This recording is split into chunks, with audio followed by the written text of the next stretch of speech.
The prologue starts with our protagonist, Jiang Bai, running from a casino after winning a huge amount of money. But life has other plans for him, and he soon gets struck by a truck. But he doesn't die and instead wakes up in a different world with memories he has no recollection of. Just then, a voice calls out, and he is surprised to see his old self talking to him. Jiang Bai was in a high-risk casino in Macau and had just won millions, but the boss doesn't understand the meaning of fair play and demands he gives the money to him. But Jiang loves his money more than anything and will not part from it easily. He effortlessly takes down the boss and his men, but when the boss calls for backup, Jiang thinks it is better to run and dashes out of the casino, only to be struck by a speeding truck. The boss pukes as he sees Jiang's body lying in the pool of blood, and soon panic ensues, but Jiang is calm as ever. Even as he realizes he's dead, he suddenly wakes up covered in sweat.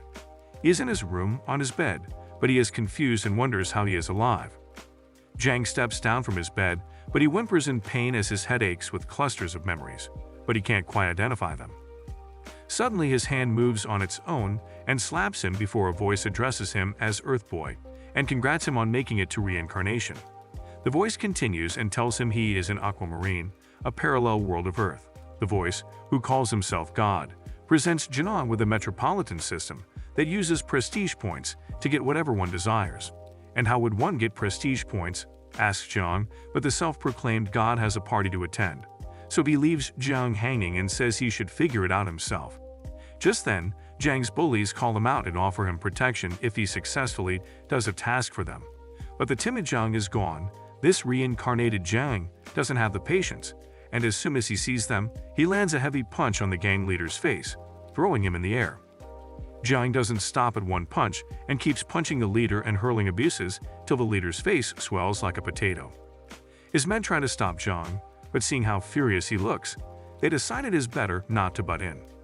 Once Jiang is tired of punching, he asks them to run and go to whoever their boss is, and mistaking them for the underworld, he throws a challenge for their boss. As soon as the bullies hear underworld, the blood drains from their faces and they run for their lives, thinking Jiang is from the underworld. Just then, a message congratulates him on his first victory, which has rendered him 5 prestige points. Along with that, has got a free draw from the system. And out of thin air, a slot machine pops up promising various rewards for him. This is the type of opportunity he was looking for to get rich, and now that he has one, he can get away with studying advanced mathematics and gambling techniques. He pulls the lever and hopes to earn money, prestige, and power. Jiang keeps chanting mantras to get rich overnight, but when the machine shows different colors, Jiang is sure the machine is rigged. He kicks and rattles the machine till it shows a random award that grants him an autobiographic memory. He starts celebrating till he realizes what it means, and suddenly, he clasps his head as he experiences a headache. And all the memories from his childhood flash back before his eyes, and he starts crying as he remembers his mom, whom he dearly misses. He wipes off his tears and is filled with a new resolve to treat his new life better and live up to those who love him. He flicks through his memories, finds the bullies from earlier, and decides to stop their bullying. So he leaves his house and rents out another place that feels like a mansion compared to his last home. Jiang is very excited about his new place, as it is definitely an upgrade. He starts searching more about this version of himself and realizes he is still single and living a pitiful life. With his body, he can't do any underworld work, and as he's wondering what he can do, he finds an anomaly in the aquamarine world. The events that have happened on Earth do not exist in this world, which gives him an advantage, so he seizes the opportunity and decides to write a woodshed novel. And as soon as he publishes its first 3 chapters, it becomes an instant hit. It is already morning, and Jiang has finished writing 30 more chapters, but decides to upload them later as he is sleep-deprived. He doesn't realize he has created a sensation until he receives an email with an offer. He feels great after plagiarizing work from Earth and gaining glory, for which he also earns prestige points. He figures the more people read his work, the more prestige points he will earn, but first, he plans to redeem his prestige points, for which the system gives him a list to choose from. Jiang exchanges 1 prestige point for $1,000 before deciding if he wants a quantum computer or an adult doll that runs on electricity. He quickly shakes away the terrifying thought of using something that needs to be plugged in and asks the system how much the Sanda martial arts would cost him. The system tells him that the advanced course will cost him 500 prestige points, which is too high. He knows he needs to increase his pace to face the bullies, and as he thinks, he gets reminded of his autobiographic memory and wonders how much it would cost him. The system tells him it cost 100,000 points, surprising him. He decides not to waste such a costly ability, and 1 month later, he has finished writing 200 words. He finally decides to take a break and eat something other than noodles. Just then, he gets a call from his manager, whom he calls Fatty, and invites him out on a feast. The system also congratulates John for the fame and fortune he has earned, and his prestige has risen to 1,000 points, earning him a free draw. He lands with a purple reward that is a master skill, and as he's expecting to become invincible, he gets an eerie sensation and feels something crawling into his brain. Jiang soon realizes he has been rewarded with Bajikwan, a Chinese martial art form with explosive moves. He is happy with his newfound power after he puts it to the test, but it will still take time for him to get used to the bouts of headache he has to face every time he's rewarded something. He names his ability Emperor Fist. Suddenly his stomach growls, and he realizes he's late for his rendezvous with Fatty. He decides to meet him some other time and heads out to have food. As he walks towards the elevator, a gorgeous woman struts in front of him and tries to ask him if he has seen any suspicious people there. But Jiang couldn't care less and asks her to move as she's blocking his way. The woman looks dumbfounded because this is probably the first time someone has ignored her like that. So she runs to the elevator and presses her body against his, and in a seductive manner introduces herself as Yo Wei.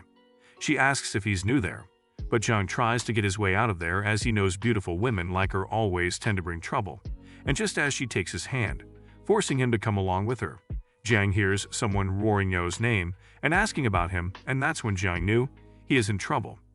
To Jiang's horror, Yo replies that he is her boyfriend. She adds that she never loved him and he should leave them alone. The guy looks mortified and says he'll never give up on her before he turns to leave. Jiang is pleased he didn't have to do anything, but Ya seems tense about something. Jiang is nonchalant, as right now, all he can think of is food, so he excuses himself and eats to his heart's content. Suddenly his phone rings and Brother Lee from the other side screams his lungs out into Jiang's ears. He asks Jiang where he is because when he went to Jiang's place, his place had been turned topsy-turvy, and he also heard some dangerous people were looking for him. Jiang pays for the food and heads back, and on the way he meets Lee, who tells him that Song Yi's men and more than 20 thugs are waiting for him. He advises Jiang not to go back. Jiang realizes Song Yi must be the bully's brother-in-law, the king of underground boxing, and suddenly he feels an adrenaline rush in his body. He goes back to his house and grandiosely announces his entrance to the thugs waiting for him. Song Yi catches Jiang's eyes, and Jiang calls him an old man before asking what he can do for him. The apartment manager interferes and chides Jiang for talking to the young master in such a condescending tone. But Jiang is far from backing off. In fact, he pours himself a glass of wine and makes fun of the bully who ratted him out after he got beaten up by Jiang. Song Yi likes Jiang's confidence and challenges him to defeat 23 of his thugs, and then he might let Jiang go. Jiang adds fuel and invites him to be the 24th. But Song Yi isn't so naive as to get affected by a kid's words, and suddenly the thugs attack Jiang. One by one, Jiang takes down all 23 of them and is ready to face Song Yi. Even though Song Yi appears calm, he is surprised to find that Jiang is a Bajikwan practitioner. However, he is confident in his Sinbi Quan and takes Jiang by surprise when he first attacks him. The sheer speed of his fist creates a vacuum, but it is not enough to subdue Jiang, and he attacks Song Yi, bringing him to his knees. Song Yi is baffled when he realizes Jiang is no Bajikwan user but a master. Soon an epic battle between the two martial art experts, and such is their speed that they leave shadows of their movements, which makes an ordinary viewer think they are many in numbers. Song Yi soon starts getting beaten up, and Jiang lands a final blow on him, making Song Yi accept his defeat. And as per the promise, Song Yi is ready to call Jiang Big Brother, even though Song Yi is much older than Jiang. Seeing Song Yi's humbleness, Jiang confesses he is not part of the underworld, and to his surprise, Song Yi also admits he has never committed any petty offenses, let alone being a leader of thugs. But due to circumstances, he has intimidated people sometimes. Jiang looks dumbfounded at the revelation, because if this keeps up, these people won't be of any use to him. So he acts tough and says he's short of money, but Song Yi puts his arm around Jiang and says he can help him get money. Song Yi tells Jiang they have ways to make money, and as long as he's willing to help, he'll be appropriately rewarded. Jiang makes it clear that he won't do anything he doesn't wish to, and Song Yi assures him it is not like what he's thinking. Song Yi asks the manager to call the boss a old horse. He then turns to Jiang and tells him the tale of the boss. The boss had a playboy son who was in a relationship with a girl, but when he fell out of love and broke up with her, she told her uncles about what had happened. The uncles took it upon themselves to massacre the boss's men in the underworld. They'd also threatened to destroy him and his family unless someone could defeat the second uncle, known as Tan Zongming. Above Tan Zongming is his master Nalan, a mysterious man from a hidden sect. Song Yi warns Jiang not to hurt Tan Zongming as it would provoke Master Nalan, and they don't want that, as even Song Yi's master is unwilling to fight Master Nalan. Just then, the boss hurriedly makes his way in and questions Song Yi if his master has agreed to intervene. But Song Yi introduces him to Jiang as the 8 Trigram Master and vouches for his abilities. The boss was expecting an older man, but when he sees a young man standing before him, it is difficult for him to accept that. But Song Yi assures the boss and even tells him that Jiang defeated him a few moments ago. The boss is convinced and says if Jiang wins, he is ready to forego a quarter of his property, including the bar and Dragon Mansion, which is 10 million in assets. Jiang takes up the task and warns the boss that his son should take up responsibility for his actions. But for some reason, Song Yi takes him away so the boss can't hear Jiang's upright words. Nevertheless, Jiang is ready to face Tan Zong and his master. The 3 men visit Tan, and the boss once again tries to negotiate and promises to let his son marry his niece if he puts an end to the rivalry between the 2 groups. But Tan doesn't budge and mocks Song Yi for bringing a young man to fight him. Jiang takes it upon his ego and rudely challenges Tan, but he's in for a surprise when Tan lands a kick on Jiang at lightning speed. Jiang quickly recognizes the spring leg technique and matches it to his speed. Not only that, but Jiang also manages to change the flow of Tan's rhythm, astonishing Tan. After many fists and kicks, Tan loses concentration for a second, giving Jiang a window to blow the last punch at Tan. Tan coughs up blood as he recovers from that blow to his face. Suddenly, his men pull out their guns, and one of them is about to shoot Jiang when Tan subdues him and yells at him for tarnishing his image in front of a worthy opponent. Tan apologizes for that behavior and requests him to forgive the audacity of his men. The boss says he's just there to solve the problem, and Tan agrees and gives written consent to not cause any problems in the future for the boss. He also recognizes Jiang as a friend. They soon leave, and the boss takes them out to celebrate their victory over some drinks. At that moment, the system notifies Jiang that he has earned impressive points for defeating Tan and 1500 bonus prestige for the difficulty of the event. The system further alerts him of friendship points, which are awarded on the basis of the fame of the person, and because of his friendship with Song Yi, he will be provided with 23 prestige points daily. The next day, the boss transfers the promised property in Jiang's name and also gives him a car. Jiang gets a call from his manager Fatty about the publisher, but Jiang entrusts the task to him, and once he's done, the boss and Song Yi can't help but ask him if he's the famous author of the book that is already a hot deal in the market. Jiang humbly says he is the author, but he doesn't have the inspiration to write, so he shares his desire to do something else. Just as he says, the boss presents him with an offer to work in the movie industry. The boss tells Jiang how the box office is booming in China, and if Jiang's got a good script, he's guaranteed to get rich overnight. The boss then offers to give Song Yi and Jiang his established film company. Jiang thinks for a while and realizes that he can bring the Earth movies as they have not been made here in Aquamarine, and without wasting any time, accepts the offer. The boss asks for 2 million from Jiang as a processing fee, and he promises to sell the company to him legally. Jiang agrees and asks for 10 days to transfer the money. The boss invites him to see the studio, but a beautiful young woman recognizes Jiang and calls out to him when they reach there. Jiang asks the system to help him remember who the woman is. The system tells Jiang the woman's name is Lin, his cousin from a far-reaching family branch.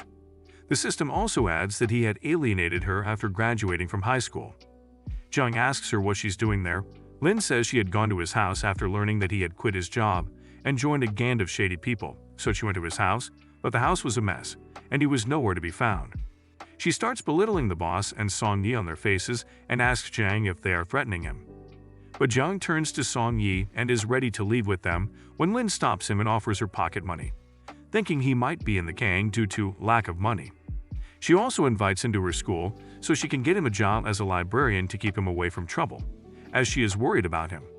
Her selfless act touches Jiang, and he holds her hand to give her the money back. He assures her he has enough deposits to keep him well-fed and live comfortably. Lin is flustered as she pulls away her hand and asks him to meet her at school the next morning before leaving. Jiang's face suddenly lights up as he plans something and decides to go to school the following day.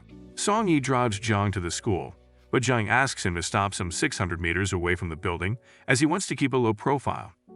He also advises Song Yi to change his hairstyle so he looks cool and not as rogue as he usually appears. As he approaches the gate, Lin meets him at the entrance and offers him her breakfast, saying she is not hungry. Jiang can't help but notice how humble she is. All the women's staff is excited to see a handsome librarian and chit-chat among themselves about approaching Jiang. By lunchtime, Jiang has read many books as he feels he should soak up as much free information as he can, and Lin is surprised to see he's already read many books. She came by to give him a lunchbox she picked for him. Jiang asks her if she deliberately bought the lunch for him, and Lin, lost in her thoughts, says yes before realizing what she just said, and she runs out embarrassed, yelling that it was not intentional.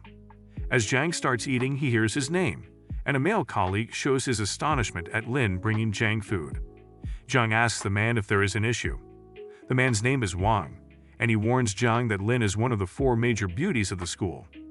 One of the influential faculty members has already approached her, and as he starts enumerating his connections, Jiang stuffs his mouth with food and asks him to shut up. He clears that Lin is his cousin and nothing more than that. After a long day, he finally returns home to find Wu Chen and his men at Jiang's doorstep. Contrary to Jiang's suspicion that they might have come to pick a fight with him, Wu Tian offers Jiang 500 to break up with Yao Wei. Without much deliberation, Jiang agrees, much to Wu Tian's surprise, who would say no to free money, and only Jiang knows he is not actually in a relationship with Yao Wei. He grabs the suitcase full of money and happily marches home, but when someone grabs his shoulder from behind, he starts yelling but stops when he sees it is Yao Wei. She is sweating and looks apologetic for causing him trouble with Wu Tian. But Jiang cannot focus on anything as he finally notices how sultry she can look. Jiang quickly reminds himself that he's much older to be fawning over a young girl and regains his composure. Yao Wei wants to know how Jiang got past Wu Tian. Jiang confesses Wu Tian bribed him with 500 to leave her alone. Yao Wei shouts at him and questions his integrity, but when Jiang blames her for getting him into such a situation, Yao Wei's demeanor changes. She says since he used her status to gain the money, it should be divided between them and asks for 400k. Jiang outrightly refuses and claims it to be his. But Yao Wei isn't going to give up so easily and threatens to tell Wu Tian that Jiang slept with her and told her about the money. Jiang curses her as he doesn't want any trouble, and after much negotiation, they agree on a 55-45 ratio division. Once done, Yao Wei can't stop laughing. You have met such an interesting, greedy character. The next day at school, Song Yi comes to meet Jiang. He has changed his hairstyle per Jiang's recommendation, and he looks good. He even blushes when Jiang compliments him and changes the topic by asking him when he'll come back to the underworld as people have started talking about him. He also asks for a new name of the production company, and Jiang recommends Dragon Film. When Song Yi starts questioning Jiang's purpose for staying in the library for so long, Jiang thinks it is time for Song Yi to leave, but they get interrupted by Jiang's cell phone. Jiang picks up the call, and it is from Lin's roommate, who informs him that Lin has been taken by Zhang, the school scum who was after Lin. She warns Zhang that Zhang is bad news as he has done terrible things outside the school and has a terrible reputation. Jiang grabs his jacket, and as he leaves the school, he asks for an address. The roommate tells him Zhang has taken Lin to the Marriott Wine Hotel. At the hotel, Zhang is forcing Lin to have lunch with him when Jiang barges in, breaking the door open. Zhang gets furious and orders his men to take care of Jiang and Song Yi, and these 2 men soon get surrounded by men with guns and various other dangerous weapons. Zhang provokes Jiang by referring to Lin as a piece of meat that he wishes to devour, enraging Lin. She calls him shameless, but Zhang couldn't care less and blames her for igniting such feelings in him for looking so beautiful. Zhang then signals his men to point their guns at Jiang and threatens to eliminate him if Lin doesn't listen to him and resist his advances. Seeing her cousin's life in danger, Lin asks him to stop and agrees to sleep with him. Zhang crosses the line when he asks Lin to undress in front of everybody. Lin has no choice, and with tears rolling down her cheek, she slowly starts removing her clothes amidst Zhang curling profanities. He gets distracted by Jiang's voice, who asks Lin to close her eyes and not open them no matter what, as something terrible is about to happen. Jang holds a menacing look and attacks one of the men holding a gun, and Song Yi grabs it before anybody can do anything. He then takes down another man and warns that if anybody moves, he will put a hole in his head. Jang gets perturbed and warns his men to eliminate the two men, or they'll have offended his dad, the gang leader. The men seem a bit hesitant since Song Yi has a gun, so Jang orders them to attack the men from both sides. As they do, Song Yi fires at them, ending the lives of the men who attacked him and injuring the rest. Now, with only Zhang left, Zhang walks toward him to take care of him. He kicks and punches Zhang, leaving him bleeding from various places. He then grabs Zhang's hand and squeezes his fingers till they all break, and he squirms in pain. Zhang warns him that even his dad won't be able to help him. Zhang asks Song Yi to take Zhang away while he takes off his jacket and covers Lin with it. Song Yi kicks Zhang and brutally escorts him away. Zhang doesn't let Lin open her eyes and helps her find her way out so she doesn't see the bloody mess. On their way out, he tells one of the injured men to relay the message to Zhang's dad that he will be sending back his disabled son. Once outside, Song Yi can't contain his excitement and tells Zhang that he has tied Zhang in the warehouse for his dad to find. Lin is worried for Zhang as Zhang's father sounds dangerous and proposes they go back to their hometown to hide till everything settles down. But Zhang is not done with them and says he's going to destroy them for what Zhang did. Song Yi suddenly gets serious and, in a somber tone, asks Zhang to be careful because the last known Trigram master died after getting shot by unknown assailants. But Zhang assures them he has his ways and asks Song Yi to send Lin somewhere safe as he needs some time to prepare. Once they're gone, Zhang lights a cheap cigarette and admits to himself how nervous he is because he doesn't have a plan. The man in question is too powerful and has some 300 professional snipers and ex-military personnel working under him. He realizes he doesn't stand a chance if there is a direct confrontation. As if deciding something, he calls the system to give him a draw. He plans to win something big as his life depends on it, but when he looks at the screen, his cigarette falls on the ground, and he holds a bewildered expression as he wonders if his life is over. After getting the scare of his life, the system presents him with a second draw, and explains that with the amount of prestige points Zhang owns, he can make a preliminary draw twice. Grateful for a second chance, Zhang is sure not to waste it.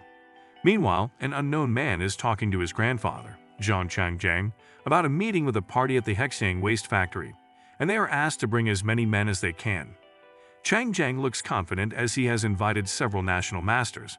Somewhere another man kneels down before Zhao Yi and tells him that Changjiang has gathered more than 200 men.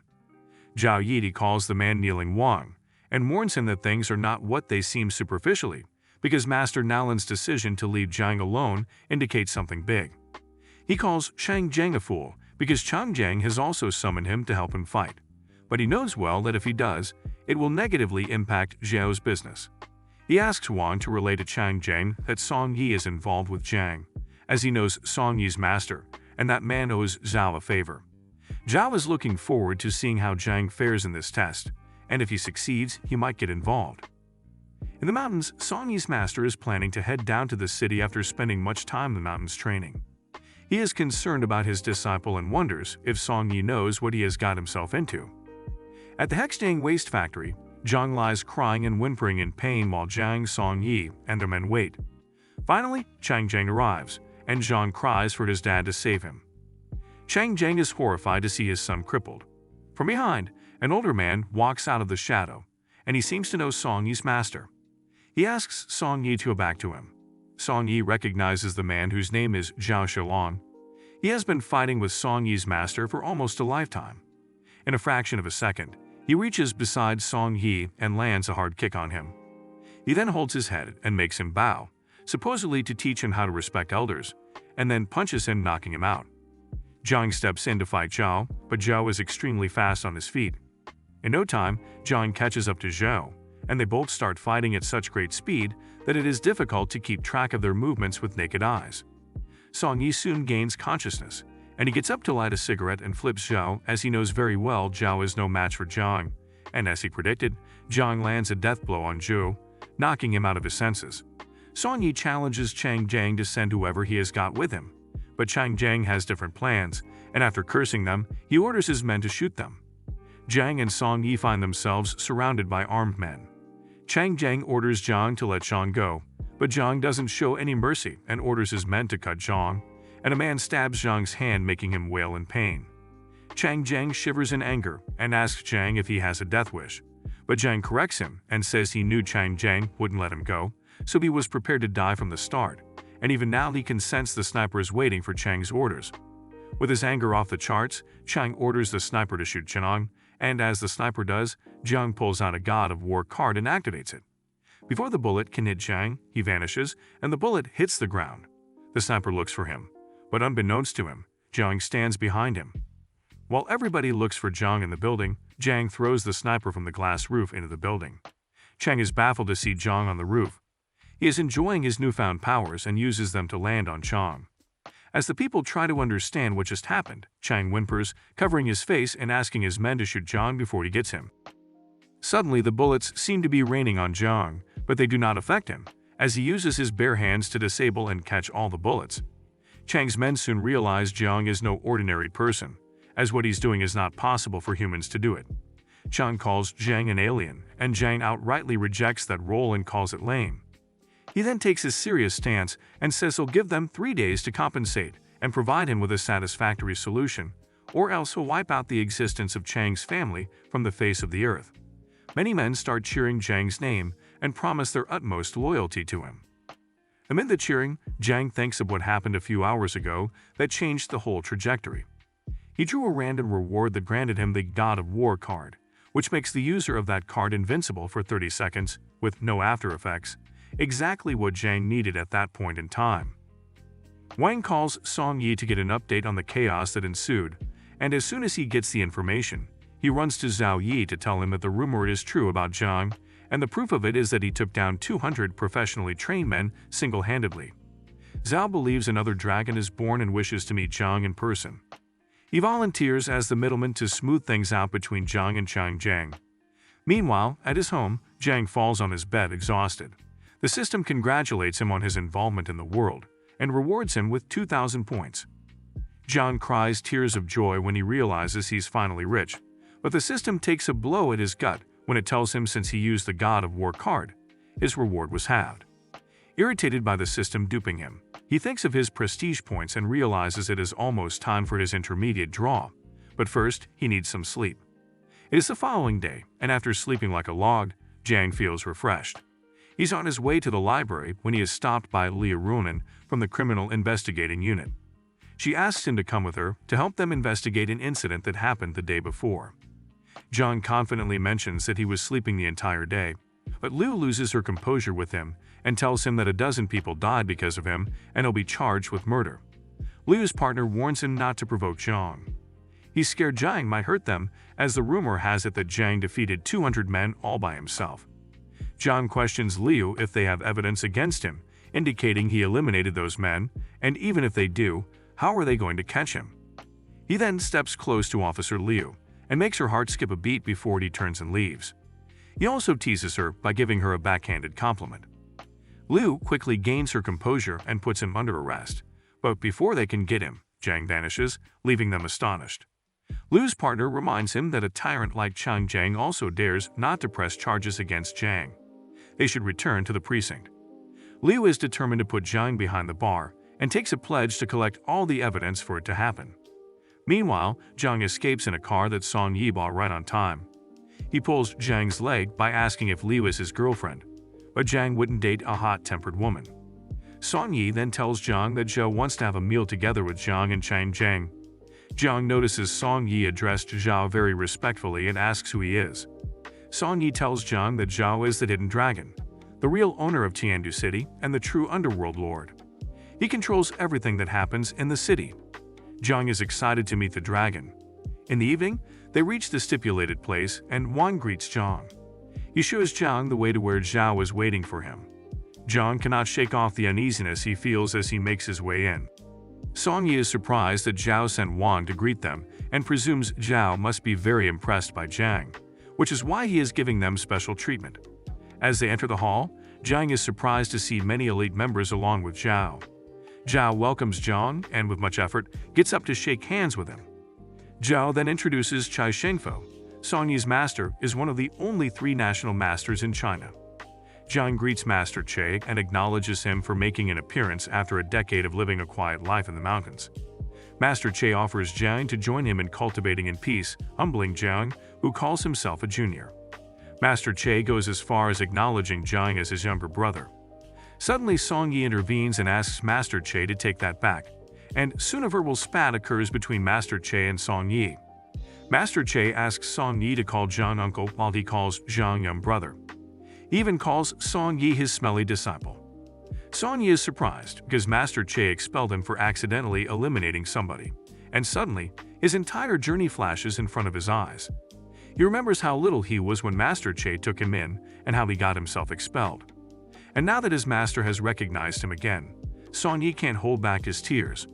It is a happy reunion of a master and apprentice, and to commemorate the occasion, Zhou congratulates them and invites them to the dinner table. Jiang gobbles down the delicious food, and Zhou brings up the topic of his altercation with Chang Zhang recently. Zhou tells him that he has been in partnership with Chang Zhang for many years now. Taking the hint, Jiang asks how he wants to resolve the issue between them. Chang Zhang apologizes and offers an envelope that contains details of roughly $300 million worth of assets that Chang Zhang offers to transfer to Jiang as compensation for what his son did. Jiang accepts the compensation and is relieved that the matter is settled. A week later, Jiang is on his way to the bank along with Song Yi. Jiang transfers $200 to his parents' account and calls them to let them know of the transaction. His parents fear he stole the money, but Jiang assures them he earned it as a bonus for helping the police solve some issues. With that, Jiang earns 1,000 prestige points, making it a total of 10,000 prestige points. He qualifies for an intermediate draw that is only possible if one has accumulated 10,000 prestige points. Jiang asks Song Yi to wait and excuses himself with the pretext of attending to some business. He then goes to an isolated area where the slot machine appears, and he pulls the lever, anxiously waiting for a good reward. Jiang lands up with a super recovery ability. Though he can't regenerate limbs, it has a strong recovering ability for deep wounds. To test it out, Jiang takes a knife and slashes his wrist, but to his amazement, it starts healing on its own. The system tells him he can upgrade for 100 prestige points. He can't wait to have a perfect version of the ability. He tells Song Yi that he'll be coming to the studio the next day. He needs 100 points, and he knows he can earn those points by making movies. The next day when he goes to the studio, the boss introduces him to Yao, as she is the company's president. They get awkward and fist bump a little too hard with the intention of hurting each other. Boss leaves to attend a meeting and instructs Yao to show Jiang the office. Once alone, Yao tries to seduce Jiang, but Jiang is not taking any of it this time. She wants to know his secret because the last time they met, he said he was unemployed, but now he suddenly became her boss. But Jiang pushes her aside and asks her to focus on the business. Yao isn't sure how they will be able to pull it off because it is a little too ambitious. They don't have a script, and no well-known directors are ready to shoot the film. Jiang places the script he has written on the table and asks Yao to see if they can work with it. Yao thinks Jiang is an amateur, but when she reads the front page, she stutters as she looks astonished. After reading it through, Yu finally says the script is amazing and asks who the writer is. Jiang couldn't be happier as it is his favorite movie from Earth. When Jiang tells Yao that he is the writer, Yao doesn't believe him. She plans to use Jiang to her advantage and tells him that her ex-boyfriend Wu Tian might start interfering with her preparations, as he is quite powerful in the film industry. Jiang asks her to leave Wu Tian to him as he'll care for him. Yao couldn't be happier and plants a kiss on Jiang's cheek before leaving. Jiang and Yao have come to the Marriott Hotel for some event when they spot director Jin there, annoyed after a busy day. Yao goes to say hello and introduces her new boss Jiang to the director. Director Jin is surprised to see such a young chairman and graciously takes his hand. Just as they are about to go inside, Wang comes looking for Jiang and sees him talking to director Jin. He tells director Jin that Jiang is a friend of Zhao and asks him to cooperate in anything Jiang wants. Director Jin is glad he was courteous to Jiang and gladly accepts to help Jiang with anything he needs. Let us know if you want the next part in the comment section. Also, remember to like this video and subscribe to our channel. See you guys in the next video.